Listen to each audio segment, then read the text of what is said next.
All right, we are live with Mr. Jason Porter and Darius McGee. My name is Chad Hassan.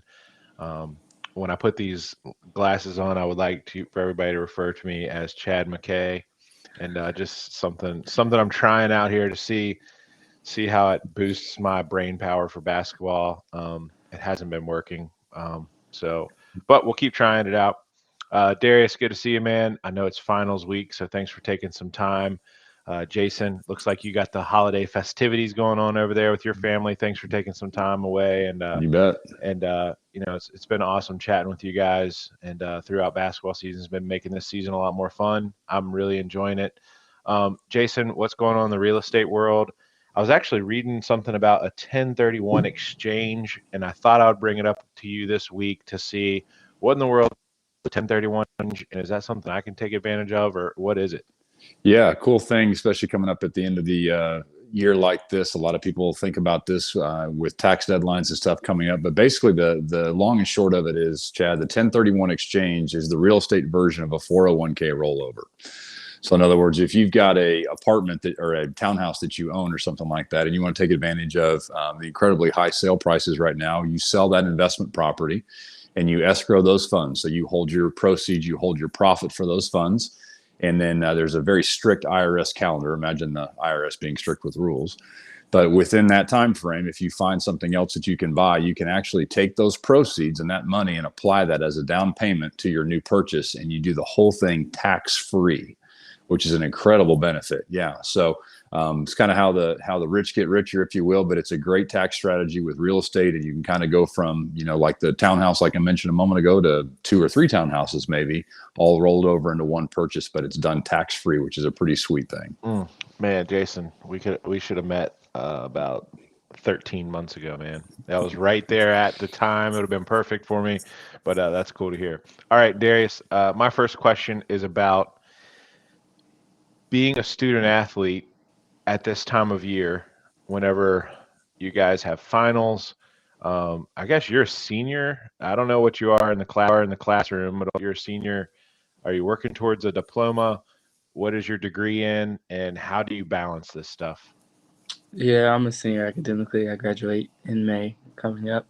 I'm studying exercise science and psychology. I'm an interdis, but balancing, I mean, it's no different from any other thing. Like, you just have to prioritize it, just like basketball, manage it. Like, you just have to kind of edit your life and put the most important things first. So, normally, like a traditional, I know at least our players, our day kind of goes academics first. Like, you have your classes and all of that in the first part of the day. And our practices fall maybe 30 minutes after the last player has class. So, I mean, it's kind of set up like you knock everything out early, go right into basketball. And during this time of the year, it's kind of very similar. Like, you don't really have classes, so you just take that class time to study. And after practice, if you need like to just tap in one more time just to make sure you hit everything that you feel like you missed, like it's more than enough time to be prepared for both, not just basketball, but finals. Yeah. Darius, I can't let the exercise science thing slide, man. Oh, look at there, diploma. Um, I got to tap into that a little bit between exercise Mhm. science and sports medicine. My background. What's your hardest class right now? What's the final coming up that you're a little nervous about? So I the hardest class I had this semester, in my opinion, honestly, be the life coaching classes.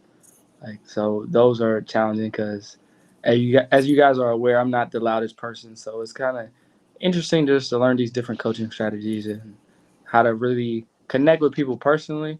Because interdis exercise science, like it's a broad field, it covers a lot, and to me, exercise science is one of those things that's always had my attention, just understanding movement and just really why things work the way they do. And then psychology, like, it sounds a little crazy, but I love to just analyze and to get to the why. So that's all psychology is about. So all the Yeah. classes are challenging in their own way, to be honest. So, man, this interview is a lot less about basketball, and a little bit more about Darius, but I love it. Hey, Darius, I got a question for you. Whenever you're playing, and you have a huge support from your family, I know. Hmm. I mean, I've seen games. Uh, Whenever you sold shirts, a lot of them went to Roxborough, North Carolina. I know you just have a huge following, but I'm sure you have friends outside of basketball too. I don't know about any ladies or anything like that. My question to you is, when you make a three, I see a Hmm. lot of people doing different signs, all that kind of stuff. Do you have anything that signals back to maybe your family or friends or somebody, uh, somebody significant? Do you have anything that you do that's like, hey, that was for you or anything like that, or is that just you having fun out there? Kind of each one of them, to be honest. So growing up, my uncle kind of put the ball in my hand and kind of both of my uncles actually just worked with me in basketball growing up. And my mom's brother always made it a point of emphasis to not really celebrate too much because if you celebrate, it makes it look like it's something you haven't achieved before or if it's new to you. Like just go on, like stay poised, stay in the moment, and continue to like play through whatever. Like don't get too high or too low. That's always been a thing that they instilled in me way before I heard it coming to Liberty. So if you see me make a three and I'm just like non-expressive, I'm just running back down the court. Like my family knows, like Yeah, pretty that's much. awesome, man. Very That's cool. my little celebration to them is to just stay Yeah, poised. that's good.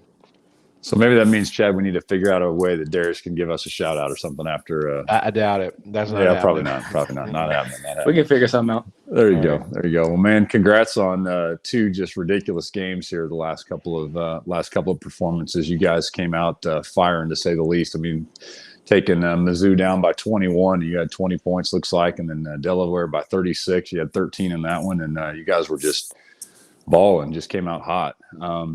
It's kind of almost prophetic, Darius, because if you remember a couple of weeks ago, we talked about the 3-pointer. I was kind of asking you how that was going to fit into the overall offensive scheme this year, and you Yeah. come out and kind of answer that question with 21 threes in Delaware. I mean, that was amazing. Big wins like that, big point spreads like that, where it's not even really close. What do you take from games like that where, it's when you're scrapping and it's a dogfight and every possession matters and that kind of thing. It's tough mentally probably to stay on the gas sometimes. So, what do you do with those kind of blowout wins? How do you treat those? Do you treat those any different? What do you take out of games like that? We probably take it all the same, but I think it's definitely a confidence thing and an assurance thing that what we do and how we go about that process or just the process of life in basketball in general, like it works. Like we always say we want to keep hammering the rock. Like you're not going to break the rock with the first strike. Like it doesn't really matter how strong you are. Like it's hard to break a rock with just one strike, but if you keep chipping away at it, strike after strike, the same spot with the same intensity, like eventually it's going to crack. So we kind of just use that in basketball, whether it's on the defensive end, making sure we're executing and we're really hard to play against every single possession of the basketball game. Like you may not see it at the 14-minute mark, the eight minute mark in the first half, but by the second half and it's 10 minutes to go in the game, that's when you'll see the margin and the difference in the game. And it's kind of just like I said, assuring that wow, it really does work. So, my last question is centered around. Well, I have two last questions. Sorry. The first one's centered around Brody Peebles. He's doing something that I remember you doing as a freshman, and that was, you come in and you kind of flew under the radar, but then all of a sudden there was a spurt, and you just go on and reel off like several points in a row. What he did in the first half the other night was really incredible, and I was talking to his dad, and his dad basically said, "Yeah, he's a spurt player. He'll come in and he'll drop like a ton of points here and there." Is that something you're seeing out of him in practice? And I know you've kind of told us about his ability. Is it nice to I'm sure have a guy on your team that can go for 18 in the first half, just like out of that? And does that remind you a little bit of your own game as a freshman? Like we all knew what Brody was capable of just watching him in high school, and just when you understand the game, you can see certain things in people and like, wow, he's gonna be a really great player. And we seen it in the practices this summer. So to us, it was no surprise to see him get going like that. And for me, it was great to see him have the confidence to see like, yeah, I can really put the ball in the hole and to look like he's having fun doing it. Like our system is tough, especially on the defensive end. So it's always a mental battle when you're making mistakes and you're the type of guy that don't want to let your teammates down. So you feel like whenever you do make an error, it weighs way heavier than anything else. But to see him like just playing that freedom and to go out there and perform the way he did, like I was nothing but excited. That's why I wanted him to shoot the technical free throws so he can get 20 points. He had 18 in the first half. Like I told him like 4 or 5 times, like we're gonna get you this 20th point. But Brody's completely unselfish, so he didn't want to take the free throws, and he didn't want us to call any play going towards him. Like he was just like keep playing basketball. That's But awesome, man. That's awesome. Sorry, Jason. I'm gonna sneak in my second question here. Darius, you've been through a lot of games at the Vine Center where maybe it felt empty because did hold 10,000 people, and then got Christmas break where there's only a couple thousand people around to come to games, and it's not a conference game, sometimes not even a Division I game. You sat through a lot of those, played through a lot of those. How special is the Liberty Arena for you this year to cap off your senior season, to no matter whether it's Regent, whether it's Delaware State or Missouri, the place actually feels electric, no matter if it's a sold out crowd, packed out crowd, students there, not students there. It feels electric every time. And I want to know your take on that because you have seen the contrast of playing in that cavernous type stadium versus coming over here and playing in the 4,000 seater, and just that electricity. Do you like that a lot? And does it do you have that perspective that I'm talking about, coming from the Vine Center over? yeah, it's definitely an electric atmosphere. Like every time they do starting lineups and we're all sitting there and they play the intro video and then the lights come on for us to go out, we're just looking around like, wow, it's an incredible atmosphere. Like I used to think the Vines was so amazing. I've never played in a venue like that big on a consistent basis. So to see, like, you really didn't know what was going to happen when we transferred over to the arena, especially last year with like COVID. You were never able to see what it would look like and just the atmosphere it could really hold. So every home game has been packed. Like it's exciting to see the student section, how they be lining up outside before the games trying to get in, especially when friends are texting you back and forth like I'm in line. I'm so pumped for the game. Like it's just super dope to be a part of. And to see all the newbies get to come in and like just to see the surprise and the stun on their face. Like I'm excited for them and their growth in that environment as well cuz the fan base will only continue to grow. Darius, I know a little bit about your opponent here coming up with Stephen F. Austin. Was a Texas guy, did grad work out at Texas Tech in Lubbock, and had some family that went to SFA. Actually, they're in Nacogdoches, but obviously they've been a tournament team the last couple of years, and they've got a good program. What kind of things have you guys seen in film? What are you gearing up for? Like anytime you play against a team that's been to the tournament, you know that they have they have a strong culture. Like it may be different from ours, but they really believe in what they do every single day. So you have to be prepared and you have to know exactly what they do and what they look for, just who they are for one. Like they're gonna play really hard. So teams like that, you definitely gotta do your research, do your homework, know the scout, and match their intentions. And it's a game on the road, so you always gotta have that mental toughness. You always gotta bring defense on the road. We always say juice travels. That's kind of our little thing on defense. So just go in there and be prepared to go to war. In my opinion, it's always what I tell the guys. Like especially on the road, we at war. So we need everybody, everything, every weapon. Like we can't go in there missing anything.